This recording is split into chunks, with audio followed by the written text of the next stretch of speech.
Ça y est, les ouvertures commencent. Donc là, c'est pas ouvert entièrement, mais putain, ça fait un puits de lumière là. Pan. Et à côté, pareil, ça va être fou. Fou. Trop cool.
Debout sur l'arcée.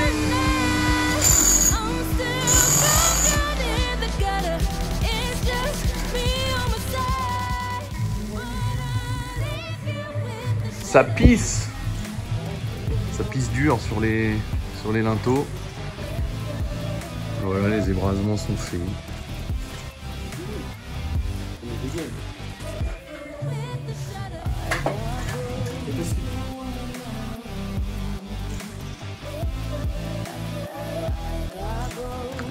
Lumière.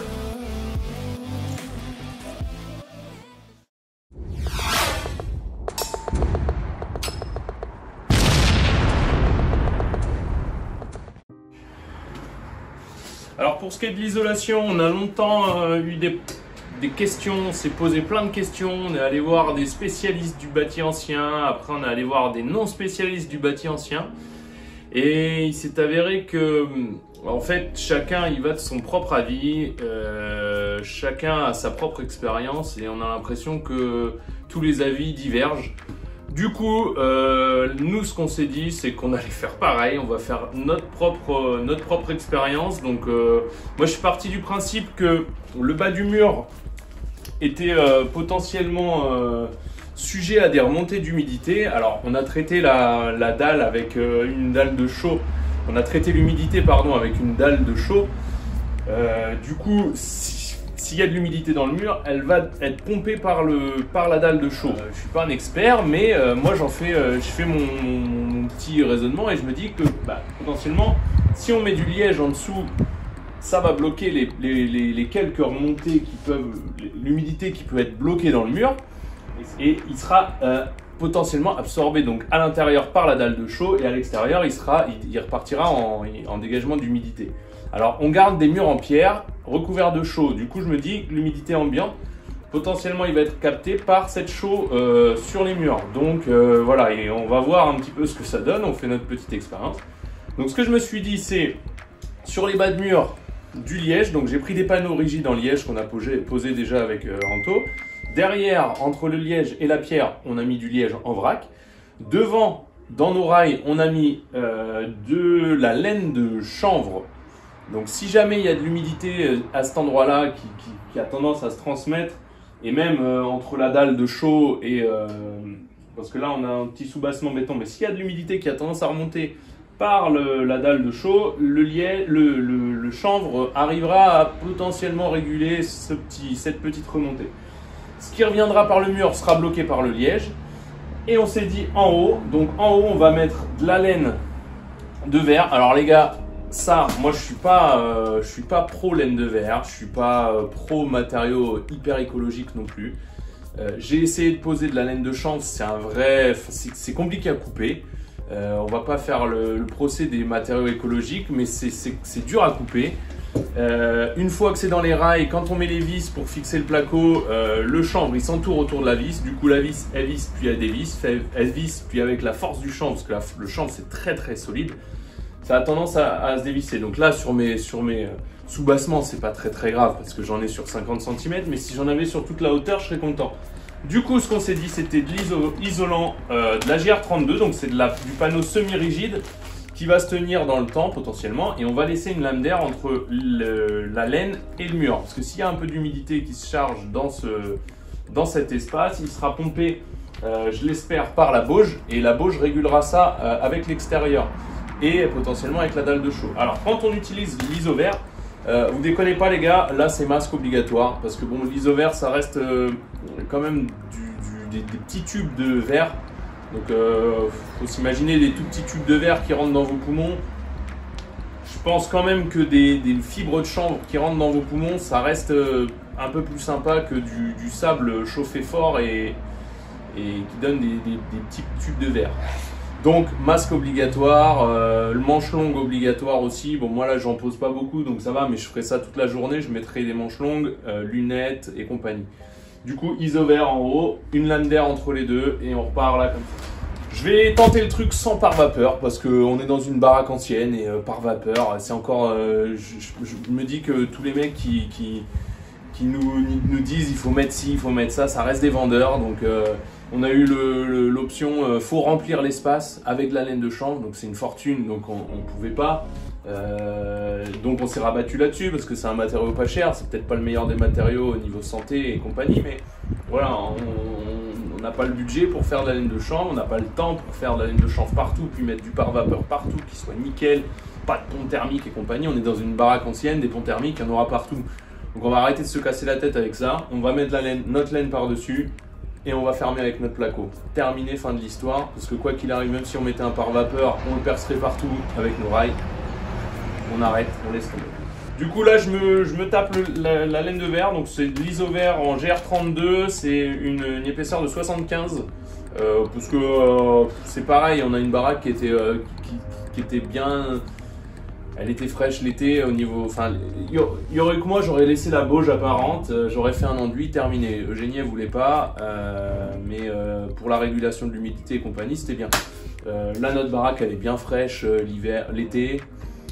Certes, on risque de supprimer un peu cet effet en mettant de la laine, mais bon, voilà, c'est toujours pareil, il faut faire des choix. Et là, on est parti sur la GR32, donc je me pose la GR32 sur les murs. Allez, c'est parti.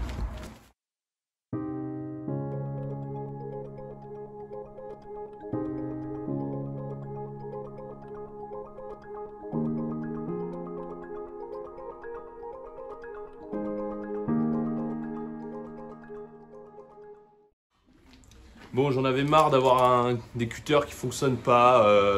Ça, c'est pourtant un Makita. La lame, elle sort tout le temps. Le truc, il tient pas. J'en ai un autre là. Ça, c'est un Woolcraft. Et c'est le même problème. Les lames, elles sortent. Donc, je sais pas si c'est moi qui fais de la merde ou si c'est ça qui est de la merde. Du coup, j'ai tapé sur de l'américain. J'essaye ce modèle-là de chez Stanley Fatmax.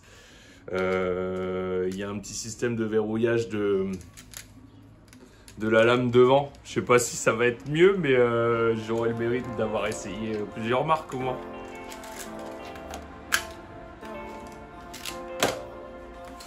Bon, faut avouer que j'ai un peu cash burn hier. J'ai aussi acheté un mètre en 8 mètres avec un petit clips là, un aimant au bout et en grosse épaisseur. Comme ça tient et c'est pas tout le temps en train de se plier ou de tomber.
what to do anymore.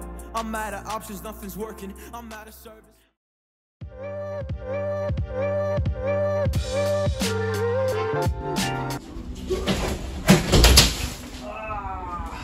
Voilà, ce qui devait arriver arriva. Putain, regarde-moi ça. Tout seul, c'est trop la galère. Bon, je vais y arriver, je vais recommencer.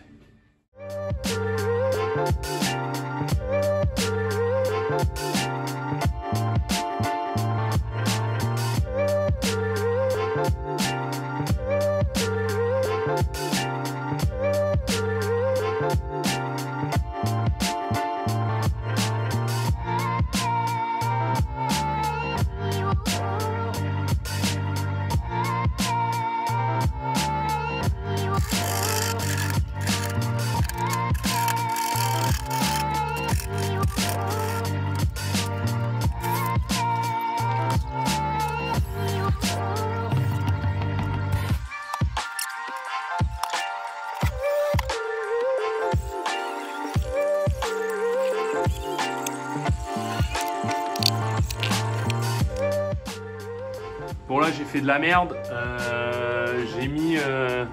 j'ai doublé mes fourrures ici, mais du coup là je me suis retrouvé avec une fourrure, donc le dos de la fourrure il est là, et le creux de la fourrure est là-bas, donc la laine elle rentre bien de ce côté-là, bien de l'autre côté, mais ici elle vient juste toucher. Donc ce que je vais faire c'est que je vais ressortir mes laits d'isolant là, je vais tant qu'ils sont comme ça, je vais tout ressortir. Je vais me repiquer une fourrure parce que j'ai fait la même merde de l'autre côté, j'ai mis un seul montant. Du coup, ce que je vais faire pour que la laine soit bien calée, je vais mettre un montant ici et mettre un montant ici. Je vais les solidariser en bas là si je peux et surtout en haut, et je vais venir les fixer avec des vis autoforeuses à gauche et droite là. Comme ça, au moins, ce sera costaud et je pourrais bien, au moins je me coucherai serein et les laits d'isolant seront bien tenus à droite et à gauche. Allez, c'est parti!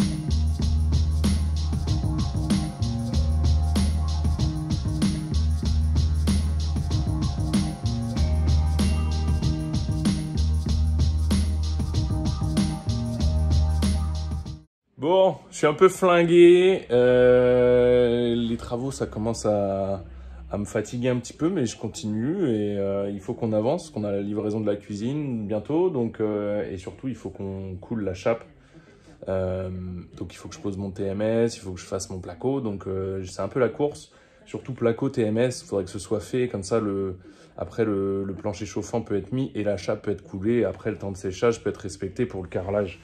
Mais là, c'est un peu sport. Donc, je suis un petit peu fatigué. Mais ça va le faire.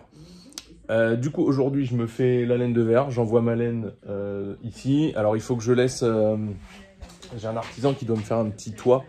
Donc, je vais lui faire monter l'évacuation ici de mon drain. On a les sorties qui sont là-bas. Et l'évacuation est là, en cheminée. Donc l'évacuation en cheminée, et je vais lui mettre une attente juste en PVC ici dans le fond de la cheminée. Et puis comme ça, je vais pouvoir au moins plaquer une première peau à cette hauteur-là. Donc aujourd'hui, laine de verre, je continue là.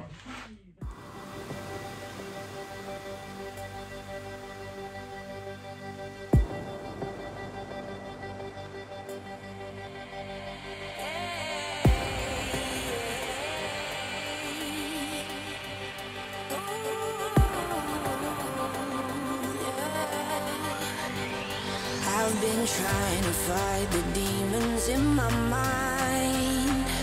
I'll prevail with every battle if I'm right. Guess my aim was off, the target's out of sight. Would I be better if I left it all behind? 'Cause we could find a way, we could find a way.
pas? Salut, c'est moi.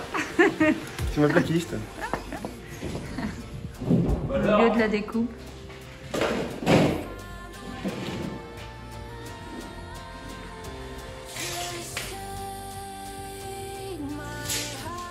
Qui surveille. Donc là, qu'est-ce que tu fais, mon petit Ruru? Là, on coupe du placo. Pour faire quoi?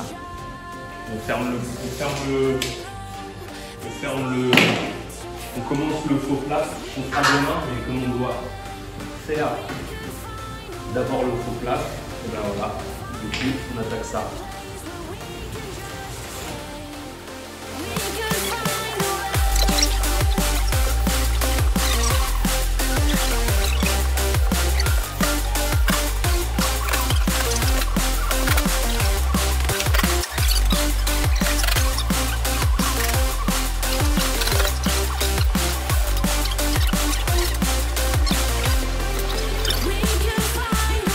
Ah bah ça!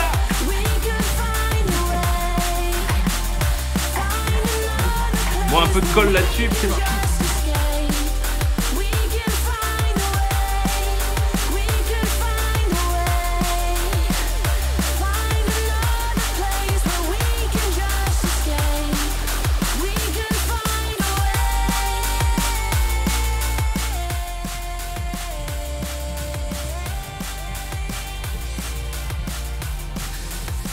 Ménage. Vas-y, appuie. Hein. Et va pas trop loin. Appuie fort. Va doucement. Appuie moins. Appuie moins fort sur la gâchette, mais plus fort sur la plaque. Oula. Je pense qu'on est bien là. Bon, on enfile les nouvelles chaussures avec le système BOA. Allez, c'est parti.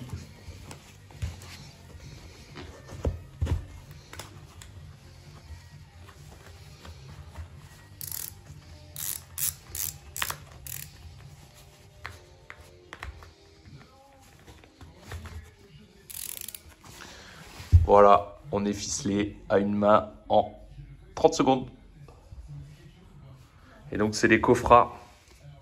C'est le modèle Cofra, je me suis acheté ça là. C'est de la bombe avec le petit système BOA là. C'est le système qu'il y a sur les boots de ski. Et c'est des chaussures de sécu, hein, c'est pas des baskets. Je les ai pris du coup chez Protextile à Rennes. Allez, ça part.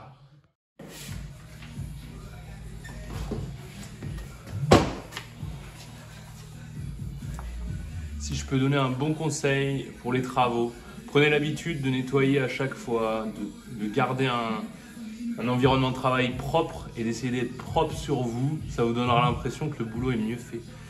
Moi, je nettoie mon chantier presque tous les jours, tous les 2 jours. J'aime bien que ce soit hyper propre.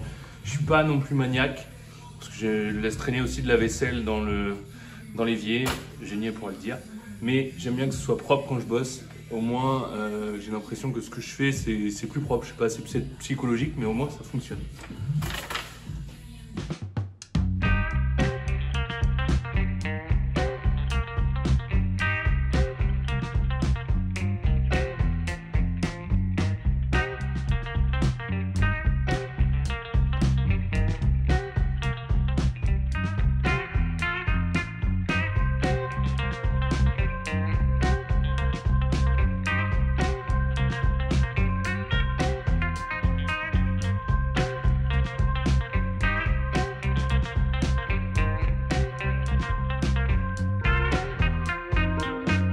Donc faut que j'envoie mon isolant là.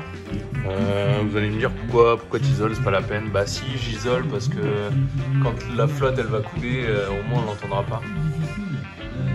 Bon, c'est qu'une douche, au moins on va pas entendre l'eau ruisseler, donc je vais venir bien isoler mon tuyau là, dans le fond, partout autour.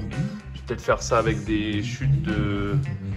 Il me reste de la laine de chanvre pour finir ça là. Et je pense que je vais bourrer ça derrière là, à bloc. J'espère que ce sera pas trop un nid à rongeurs, mais bon. Puis on leur donnera à manger. Oh putain, faut pas que je dise ça. Bon, alors voilà, on a bien avancé sur le placo. Je vous épargne les jours et les jours de films que j'ai fait parce que c'est du raillage, c'est du placo fixé, c'est répétitif. Donc je vais couper certains moments et je vous fais un petit tour là aujourd'hui. Je vous montre tout le placo que j'ai fait. En partie avec Robin, en grande partie tout seul. J'ai Quentin aussi qui est venu m'aider. Il y a Tristan qui est venu m'aider aussi pour les petits soubassements. Justement pour les petits soubassements, là on se pose la question, en fait on veut faire des petites moulures en carré ici, tac, faire un petit rectangle. Je voulais faire un petit rectangle sur le soubassement de fenêtre parce qu'on aura la verrière qui vient sur le dessus et faire le rappel de l'autre côté sur les deux soubassements. On n'est pas hyper d'accord avec Eugénie sur ce point-là. Donc à la limite, dites-nous ce que vous auriez fait ici pour les moulures. Je vais vous mettre une petite image là des moulures qu'on veut mettre. C'est les moulures de chez Orac Décor. J'en ai déjà posé pour faire des soubassements. Je vous mettrai aussi une photo pour que vous fassiez une idée de ce qu'on a en tête, enfin, de ce que j'ai en tête, parce que Eugénie a peut-être pas la même chose en tête que moi. Donc comme on n'est pas raccord, elle veut pas qu'on en mette, moi je veux en mettre. Donc dites-nous ce que vous auriez fait, sachant que là du coup on aura la petite tablette ici. On va faire une moulure creusée, donc ce sera creusé pour faire un rappel de la verrière qui a juste une petite rainure creusée aussi sur le dessus. Et là du coup je voulais mettre moi un petit bandeau tac, en carré là. Pour faire une sorte de panneau en moulure. Mais bon, du coup, dites-nous ce que vous auriez fait. Oui, moulure, non, pas moulure, dans les commentaires en bas de la vidéo. Comme ça, on saura un peu ce que les gens préfèrent. Voilà, donc là, on est à droite de la cheminée. C'est peut-être du coup en inversé, non, même pas. Donc voilà, j'ai fait tout ce pan de mur là. Donc là, après, on se retrouve sur le mur au niveau de l'arche. Il y avait l'arche ici, derrière, donc on l'a pas gardé. On a choisi de dégager l'arche parce que d'une, le mur était complètement en biais comme ça et il y avait des petites pierres. Enfin, il nous plaisait pas et puis du coup, on préférait isoler le mur avec le garage. Donc là, on a le mur qu'on a fait. On a refait les joints ici et là. Ici, on a du coup bien isolé les soubassements de fenêtres. Pareil de l'autre côté, là-bas on a la carré bois. Là, vous êtes un petit peu spoilé avec les joints qu'on a fait dedans. Du coup, on va aller ensuite dans la cuisine. Donc voilà, on se retrouve dans la cuisine. Ici, on a les soubassements donc, qui vont venir recevoir les verrières. Là, j'ai collé du placo ici, j'ai collé là, on a tout collé là-bas parce qu'on a gardé la merde qu'il y avait derrière. Donc là, on a collé partout, on a isolé les soubassements de fenêtres. On s'est pas fait chier à isoler ni mettre du placo. On aurait peut-être dû mettre du placo isolé directement avec une petite épaisseur de polystyrène. Mais bon, franchement, les murs sont tellement épais que ça va pas changer grand-chose, puis c'est des murs sud. On a repris la poutre aussi, donc ça je l'ai fait moi-même. J'ai repris toute la poutre ici parce il y avait une cloison là, donc étant donné qu'il y avait une cloison, il y avait des crasses au milieu, donc je me suis dit que j'allais tout reprendre au placo, c'est plus simple. Là on a notre faux plaf avec nos spots, donc on a 5 spots de chaque côté, on a déjà acheté les spots et compagnie. Donc vous vous demandez sûrement pourquoi il est bleu le placo et pourquoi celui-ci est blanc. Alors le bleu c'est du placo phonique, c'est du placo qui isole phoniquement un peu mieux, il y a de la fibre dedans. Vous verrez aussi du vert au niveau des pièces d'eau.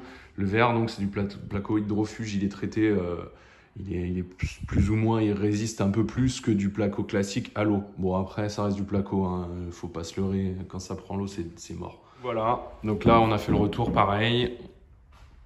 Ici on a collé, c'était du carrelage, le carrelage tenait bien, on a fait des trous dans le carrelage et on a collé au map.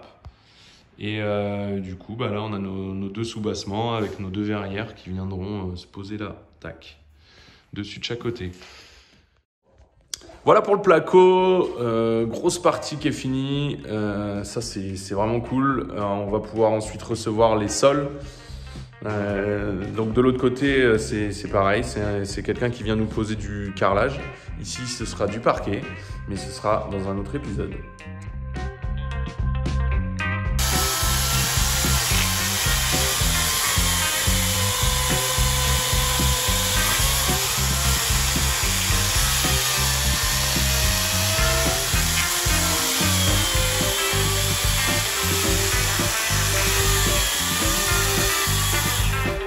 Oh, merde.